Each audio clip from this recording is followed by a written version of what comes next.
plusieurs milliers d'années, des sages ont élaboré et mis au point un paradigme complet et très précis pour expliquer le fonctionnement du corps humain. Dans ce système, la santé est expliquée par l'équilibre et l'harmonie de nombreux éléments et attributs associés à la physiologie humaine. Ce sont par exemple le Qi, le Yin, le Yang, le sang, les liquides organiques, etc., ainsi que le vent, le froid, la chaleur, l'humidité, le flegme, etc.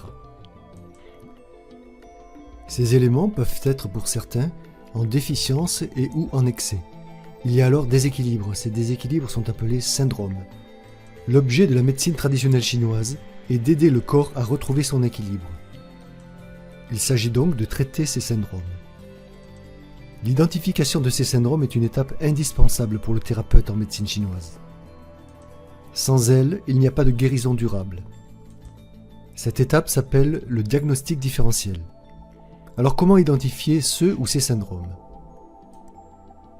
Les syndromes sont identifiés par différents symptômes, c'est-à-dire des signes qui les caractérisent. Par exemple, la déficience de Qi de la rate est identifiée par un appétit réduit, des selles molles, un pouls faible, une langue pâle, de la distension abdominale, de l'asthénie, de la fatigue, et beaucoup d'autres signes qui sont recueillis lors de l'auscultation et de l'interrogatoire. Nous allons nous intéresser maintenant à l'asthénie. Et si nous regardons ce symptôme en particulier, nous pouvons voir que l'asthénie peut être créée par de très nombreux autres syndromes. Par exemple, l'asthénie peut être créée par une déficience de Qi, de Yin, de Yang, du poumon, du cœur, des reins, du foie. Elle peut être aussi créée par des syndromes de plénitude, etc. De très nombreux syndromes. Il y a dans Zhongyi Pro plus de 110 syndromes qui peuvent être responsables de l'asthénie. Ici, dans notre cas, pour notre patient, c'est la déficience de Qi de la rate qui est responsable de l'asthénie. Il faut donc soigner ce syndrome, sinon il n'y aura au mieux pas de guérison durable, au pire une aggravation. Par exemple, si nous traitons une asthénie par déficience de Yang avec un point qui traite l'asthénie par déficience de Yin uniquement, le résultat risque de ne pas être génial. Nous pouvons cependant, si nous n'arrivons pas à identifier le syndrome responsable, utiliser un produit ou un point symptomatique, c'est-à-dire qu'il va pouvoir traiter l'indication indépendamment du syndrome responsable. Zhongyi Pro indique pour chaque produit et chaque point si l'efficacité est symptomatique ou non. Si nous trouvons au hasard dans un recueil ou un ouvrage quelconque un point ou un produit indiqué pour traiter l'asthénie, il est probable qu'il ne soit pas pertinent pour notre patient. Le diagnostic différentiel préalable est important pour toute pratique sérieuse de la médecine chinoise. Cela inclut bien sûr le Tuina, le Shiatsu, indispensable pour tout soin en acupuncture et en pharmacopée. Alors comment soigner ces syndromes?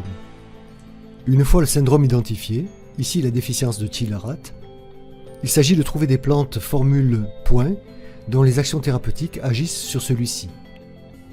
L'action thérapeutique à rechercher ici est tonifier la rate. Les premiers éléments que l'on trouvera sont Zhenchen, le ginseng, Huangqi, l'astragale, pour les produits de pharmacopée, Sejun Tsetang pour une formule de pharmacopée, Dusanni E36, Taipai, RAT3, Zenmai 8, V620 pour les points, etc. Zhongyi Pro facilite énormément la réalisation d'un diagnostic différentiel et vous aide à trouver très rapidement un traitement en acupuncture ou en pharmacopée adéquat. Zhongyi Pro, c'est 236 syndromes, 170 actions thérapeutiques, 902 symptômes maladies, 951 produits de pharmacopée avec intégration des produits préparés Paoje, 1130 formules de pharmacopée, 425 points d'acupuncture et 1057 formules de points. Nous allons faire maintenant une rapide démonstration avec Zhongyi Pro lui-même pour illustrer notre propos. Ouvrons la liste des symptômes pour rechercher asthénie. Une fois trouvé notre symptôme, on double-clique sur l'élément pour ouvrir sa fiche. Nous voyons sur la table de gauche les points efficaces sur l'asthénie. Seuls ceux associés à un S sont efficaces dans tous les cas. Les autres ne le sont qu'en fonction du syndrome responsable. Par exemple, San Jinjiao Rat 6 ne sera pas forcément efficace dans tous les cas. Ouvrons la fiche de ce point. Nous voyons qu'il nourrit le sang et le yin. Il sera donc particulièrement efficace si le syndrome responsable de l'asthénie est une déficience de sang ou une déficience de yin. Nous voyons cependant plus bas que ce point tonifie aussi dans une moindre mesure le centre, c'est-à-dire les fonctions de digestion. Il ne sera donc pas complètement faux de l'utiliser dans notre cas, mais cela ne sera pas un des points les plus efficaces. Ouvrons maintenant la fiche de Tsusanli, E36, 36 estomac. Nous voyons qu'il s'agit d'un point majeur pour tonifier le centre, tonifier la rate. Ce sera donc un point indispensable ici pour traiter l'asthénie par déficience de Thiel de la rate.